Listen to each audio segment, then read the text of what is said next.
जोहार सभी आदिवासी भाई बहनों को 9 अगस्त विश्व आदिवासी दिवस की ढेर सारी शुभकामनाएं। तो आज हम लोग जानने का प्रयास करेंगे दोस्तों, आदिवासी दिवस क्यों मनाया जाता है और यह कब से मनाना स्टार्ट हुआ है और ये कहां से मनाया जा रहा है दोस्तों, इसको हम लोग जानने का प्रयास करेंगे। तो चलिए स्टार्ट करते हैं। आदिवासी के मूलभूत अधिकारों की सामाजिक, आर्थिक और न्यायिक सुरक्षा के लिए प्रत्येक वर्ष 9 अगस्त को विश्व आदिवासी दिवस मनाया जाता है। तो ये हम लोग का विश्व आदिवासी दिवस क्यों मनाया जाता है?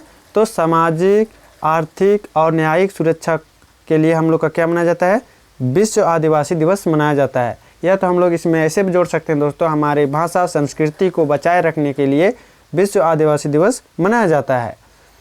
पहली बार आदिवासी मूल निवासी दिवस 9 अगस्त 1994 को जेनेवा में मनाया गया था।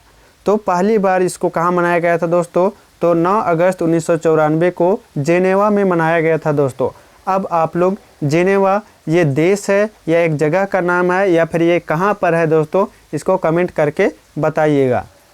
उसी तरह हम लोग देखते हैं दोस्तों, आदिवासी शब्द 2 शब्दों से मिलकर बना है, आदि और वासी, जिसका अर्थ है मूल निवासी। जो हम लोग यहीं का जो रहने वाले हैं दोस्तों, एक जन्म से हम लोग यही मूल निवासी यहीं का रहने वाले हैं, इसी को हम लोग बोलते हैं मूल निवासी दोस्तों। हम लोग का जन्म कर्म यहीं पर हुआ है, हम लोग का धरती यही है, हम लोग यहीं के रहने वाले हैं। और इसके साथ साथ एक छोटा सा मैसेज देना चाहेंगे दोस्तों आप लोग को। आप लोग अगर कुछ भी पढ़ रहे हैं दोस्तों, कुछ भी का तैयारी कर रहे हैं, तो उसके साथ साथ आप लोग हमारा संविधान बुक पढ़ना ना भूलिएगा दोस्तों। इसको पढ़ करके हम लोग अपने बारे में, अपने आदिवासी भाइयों के बारे में और भी बहुत सारे सरकार से जो छूट दिए गए हैं दोस्तों, जो अधिकार दिए गए हैं दोस्तों, उसको हम लोग जान पाएंगे। तो इसलिए आप लोग क्या करिएगा, आदिवासी जो संविधान बुक है इसको पढ़ना ना भूलें। उसको लेकर के साथ साथ आप जो भी तैयारी कर रहे हैं उसके साथ आप लोग पढ़ाई करें। जैसा कि आप लोग देख रहे हैं दोस्तों, आदिवासियों के साथ बहुत सारा अन्याय हो रहा है दोस्तों। जैसा कि हम लोग देख सकते हैं मणिपुर का हमला, या तो फिर हम लोग देख सकते हैं दोस्तों, बहुत सारा ऐसा है जो कि कहने लायक नहीं है दोस्तों। वैसा हम लोग के साथ अन्याय किया जा रहा है। तो इसको न्याय करने के लिए हम ही लोग को आगे आना पड़ेगा दोस्तों। और जब तक ले हम लोग जो नियम कानून है उसको नहीं जानेंगे दोस्तों, तो हम लोग कुछ भी कहने में असमर्थ हो जाते हैं।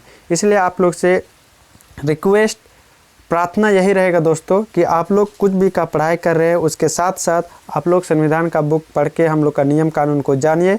और आप लोग भी आजकल के नवयुवक लोग इसमें आगे आइए दोस्तों। और जाते जाते एक बात यही कहना चाहूँगा दोस्तों, आजकल के युग में हम लोग देखते हैं क्या, आजकल के युग में राजा का बेटा राजा नहीं होता है।